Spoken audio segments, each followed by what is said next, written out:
Tollywood star heroine సమంతకు మరో భయంకరమైన వ్యాధి ఉన్నట్టు ఇంటర్వ్యూలో చెప్పి బాంబు పేల్చింది. అదేంటో ఇప్పుడు తెలుసుకుందాం. సమంత ఈ పేరుకు ప్రత్యేక పరిచయం అవసరం లేదు. గత 15 ఏళ్లుగా టాలీవుడ్ ఇండస్ట్రీని స్టార్ హీరోయిన్ గా ఏలుతోంది. ఎలాంటి బ్యాక్గ్రౌండ్ లేకుండా వచ్చిన ఈ బ్యూటీ తన నటనతో, అందంతో ఓ రేంజ్లో స్టార్డమ్ సొంతం చేసుకుంది. ఇక అలాంటి ఈ బ్యూటీ మొదట్లో సిద్ధార్థతో ప్రేమలో పడగా అతనితో కొన్ని కారణాల వల్ల విడిపోయింది. అప్పట్లో అతనితో ప్రేమలో ఉన్నట్టు, శ్రీకాళహస్తిలో పూజలు కూడా చేసినట్టు వార్తలు తెగ వైరల్ అయ్యాయి. ఇక అలాంటి ఈ బ్యూటీ అక్కినేని వారసుడు నాగచైతన్యను ప్రేమించి 2017లో పెళ్లి చేసుకుంది. అయితే ఇక్కడ కూడా 4 ఏళ్లకు కొన్ని అనివార్య కారణాల వల్ల ఈ ఇద్దరూ విడాకులు తీసుకున్నారు. వీరి విడాకుల తర్వాత సమంతకు ఎంతో నెగటివిటీ వచ్చింది. ఆమె నాగచైతన్యతో విడాకులు తీసుకోవటం చాలా ఫూలిష్ నిర్ణయం అంటూ కొందరు ట్రోల్ చేస్తే, మరికొందరు నీ జీవితం అంతా ఒంటరితనమే అంటూ కామెంట్లు చేశారు. ఆ తర్వాత దాదాపు 7 ఏళ్ల పాటు సమంత అనారోగ్యంతో బాధపడింది.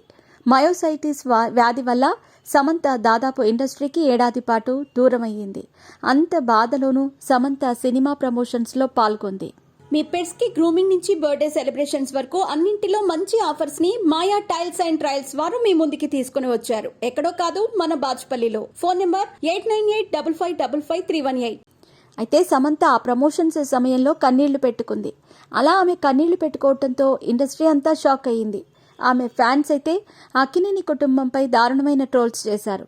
సమంత కన్నీళ్లకు కారణం అక్కినేని కుటుంబమే అని, నాగచైతన్య విడాకులు, ఆమె అనారోగ్యం వల్ల అన్ని సమస్యలు ఒకేసారి వచ్చినందుకు కన్నీళ్లు పెట్టుకున్నట్టు నెట్టింట్లో వార్తలు వైరల్ అయ్యాయి. అయితే ఆ తర్వాత నుంచి కూడా ఆమె చాలా సందర్భాల్లో కన్నీళ్లు పెట్టుకుంటూ కనిపించారు. ఇక అదే విషయాన్ని ఓ యాంకర్ ఆమెను నేరుగా అడిగేశారు. తాజా ఇంటర్వ్యూలో పాల్గొన్న ఆమెను యాంకర్ ఇలా ప్రశ్నించాడు. మీరు ప్రతి చిన్నదానికే ఏడుస్తారా?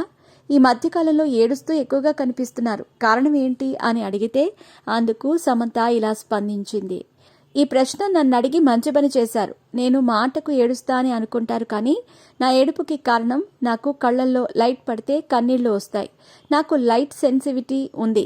ఎక్కువ లైట్ నా కళ్లలో పడితే కన్నీళ్లు వస్తాయి. కానీ ఇది తెలియని ప్రతి ఒక్కరూ నేను సెన్సిటివ్ అని అనుకుంటారు. నేను ఎప్పుడూ నా వ్యక్తిగత కారణాల వల్ల ఏడవను అని ఆమె ఆ ఇంటర్వ్యూలో చెప్పింది. ఇక ఈ విషయం తెలుసుకున్న ఫ్యాన్స్ సమంత మరో భయంకరమైన వ్యాధి వచ్చిందంటూ కామెంట్స్ చేస్తున్నారు. అయితే సమంతకు ఈ సమస్య మాత్రమే కాదు, లైట్ సెన్సిటివిటీ, మయోసైటిస్ వ్యాధి, స్కిన్ డిజీజ్, ఒకానొక సమయంలో డయాబెటీస్తో కూడా పోరాడింది. డయాబెటీస్ను మంచి డైట్తో సమంత తగ్గించుకుంది. ఈ విషయాన్ని సమంతనే సోషల్ మీడియాలో అభిమానులతో పంచుకుంది. కాగా సమంత మాజీ ప్రియుడైన సిద్ధార్థ్ అతిథిరావు హైదరీలను పెళ్లి చేసుకోగా, మాజీ భర్త అక్కినేని నాగచైతన్య, శోభితా ధూళిపాళ్లను ఈ నెల 4వ తేదీన హైదరాబాద్లో ఘనంగా పెళ్లి చేసుకున్నారు. కాగా సమంత తండ్రి ఈ నెలలోనే మరణించారు.